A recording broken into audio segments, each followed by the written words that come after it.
As you can see, no crank, no start. We have no theft lights flashing on the dash. There's also no mileage displayed.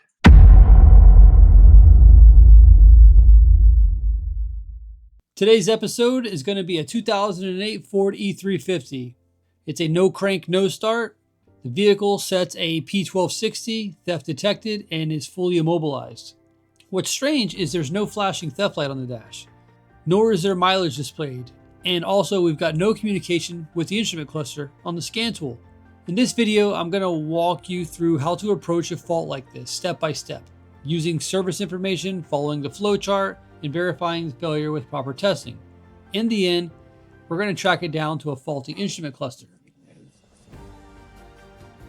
While it's doing the pre-scan, we're going to hop out and make sure that the VIN number on the door matches. Correct, 2138. Okay, now we have a theft detected, vehicle immobilized. VIN mismatch with the ABS. Lost comms with the instrument panel cluster. Lost comms with the cluster. So instrument cluster is no communication. So this is a 2008 E350. And we got P1260. The vehicle is immobilized. Theft detected. That is stored in the PCM. Description indicates passive anti-theft system. PATs determine a theft condition existed and the engine is disabled. This DTC is a good indicator to check PATs for DTCs. Previous theft condition, anti-theft system failure. Theft indicator flashing rapidly or solid when ignition switch is in the on position. Check anti-theft system for DTCs. Go to Pinpoint test QD. So here we are, Pinpoint test QD. Repair all PATs DTCs before 1260. Are all PATs DTCs diagnosed? Well, no, they're not. I don't understand how we have a VIN mismatch in the ABS module. Let's see here. Repair all powertrain DTCs other than 1260. Disregard. What does it say? No. Attempt to start the engine. Does it? No, it does not.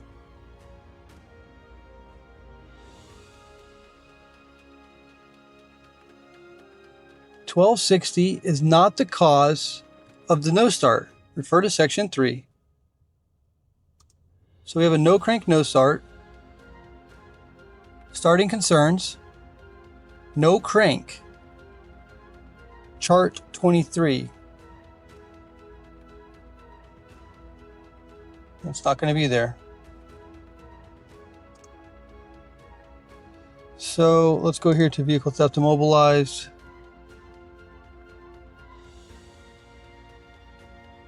Incorrectly programmed instrument cluster.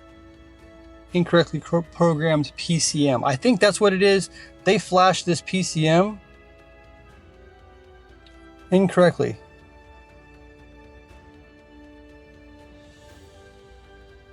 This TTC can set if the passive anti-theft system has determined a theft condition existed and the engine is disabled or an engine start was attempted using a non-PATS key. This DTC is a good indicator to check the PATs for DTCs. This DTC can also be set when a new instrument cluster or PCM is installed without correctly programming either module, even if the vehicle is not equipped with PATs.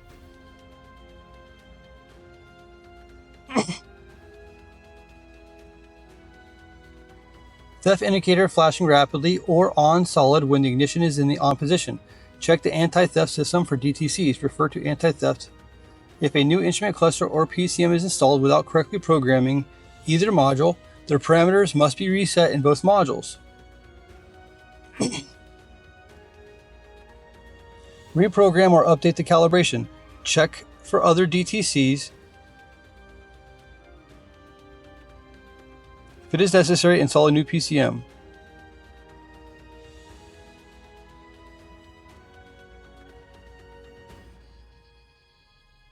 So it may be the cluster that is causing all of our issues because we have no comms with the cluster. Theft detected, vehicle is immobilized. Let's look at some wiring diagrams.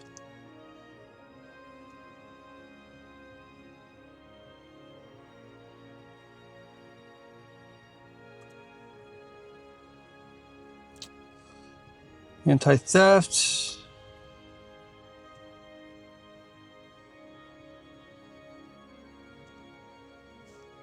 This is a very simple system. PATS anti-theft transceiver. Instrument cluster. Run start. Okay.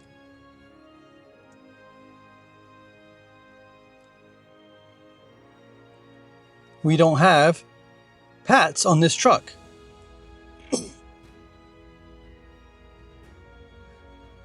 So we're going to go to starting system. Gasoline engines. A and B. Starting system. Battery. Fusible links. Torque shift. It says diesel. We're not going to have torque shift. 4R75E. That is most likely the transmission that we have. 2 fusible links. Go to fuse 18, which is a 60 amp fuse. Goes to the power distribution. It also goes to the starter relay. This is a no crank. Now the PCM controls the starter relay. So we most likely are not getting any control to the starter relay because the PCM is saying that it is immobilized.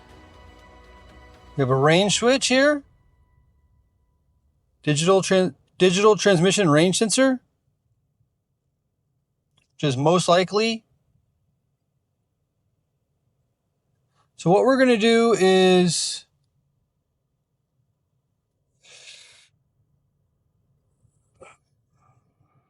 we're going to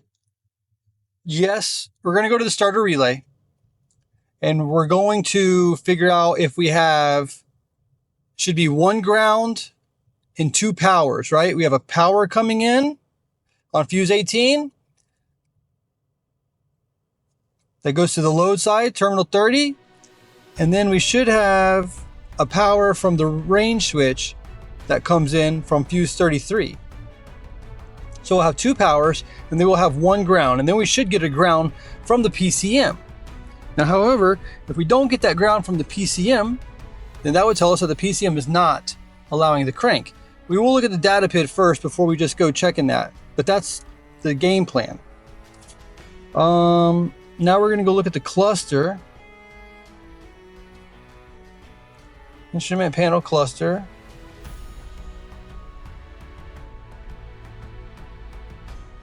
What do we have here? So this is the instrument panel cluster.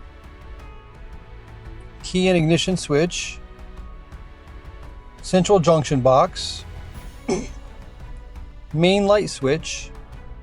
Okay. So the cluster has 1, 2, 3 powers, and there's a 4th one that is for the lights. But there's 3 powers and a 4th for the lights. You got your key and ignition, and then it appears that there are 2 grounds, a logic ground, but there are no. I'm confused here because we have dashed lines, but yet we also have a solid line because it appears that there's no communication lines. So let's see here. Let's go to the comms because we may have some sort of incorrect calibration on this vehicle somewhere. Let's see. Powertrain control module, central junction box, powertrain control module, anti-lock brakes. Oh, instrument cluster, there it is. So the instrument cluster is on the CAN bus. All right, so that dashed line means that there is more wiring that is not shown currently on this diagram.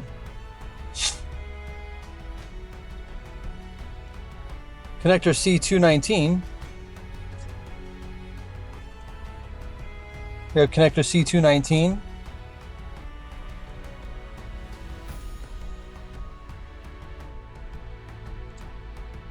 All right, so it may very well be the instrument cluster that is the problem. So we probably will start with our powers and grounds to the cluster and the communication lines to the cluster, and make sure we have comms going to it and we have power and ground going to it.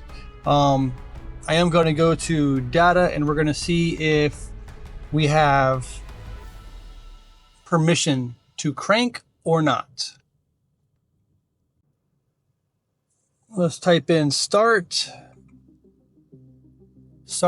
motor relay disabled. So it will not allow us to start. There will be no control. Crank fueling disabled.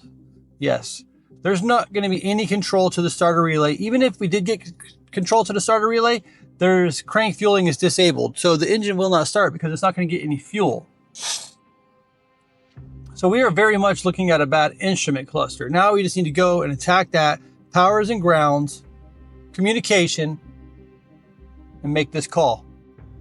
Okay. As you can see, there are numbers on these Ford connectors. It's very hard to see them. I'm trying to get you guys there. There are definitely numbers. So Ford is nice about that. And then what we're going to do is, in order to figure out which ones we actually have, there's a little slide release right here. Pull that.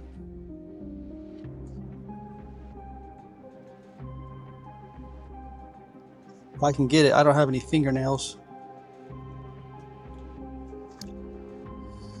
So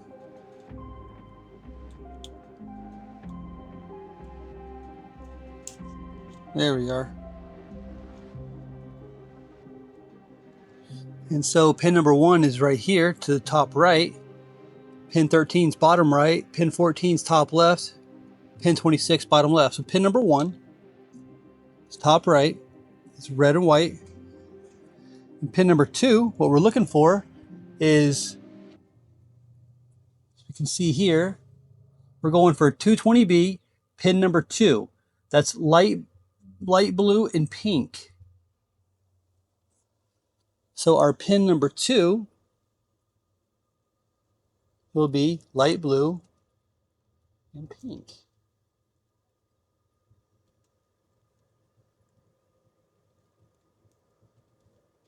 That's power.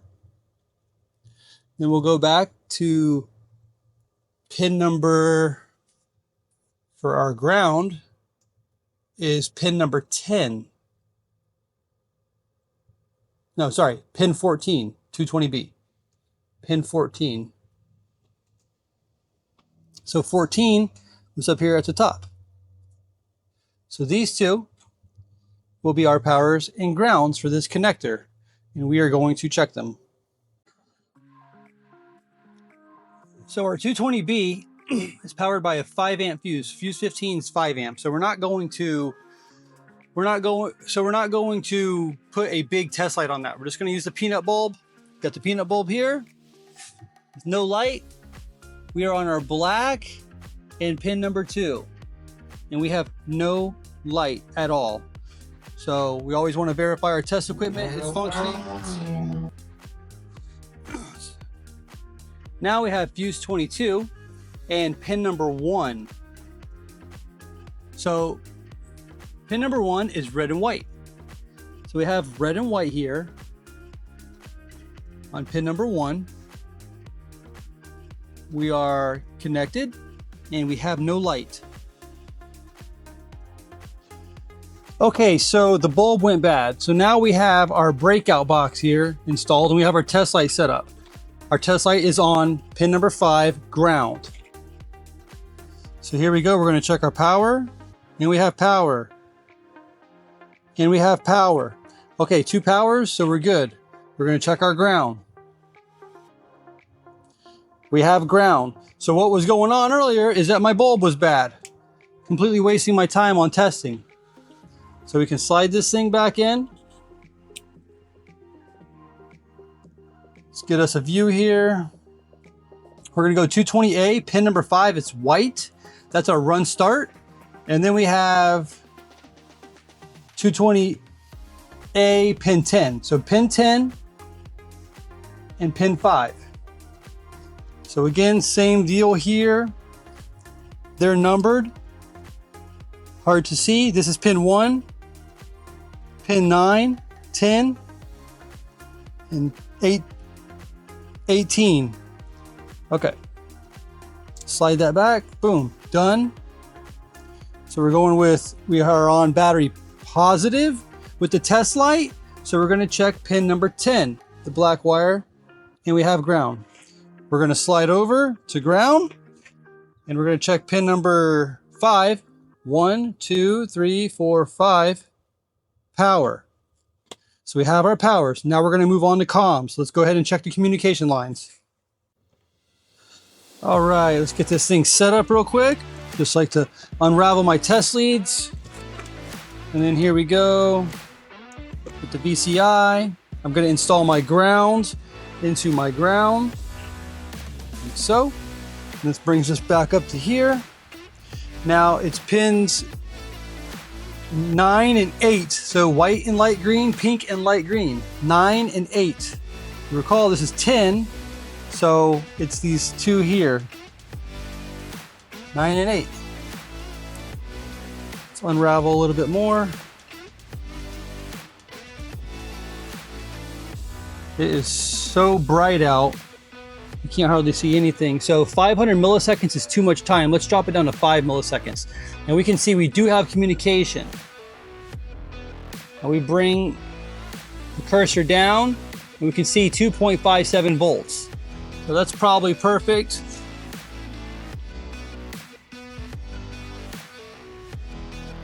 Now we're going to go ahead and swap over to the other wire. And this is our low side. It looks identical. And I didn't have to move the cursor at all. It's still at 2.57 volts. So that appears that our CAN communication is just fine.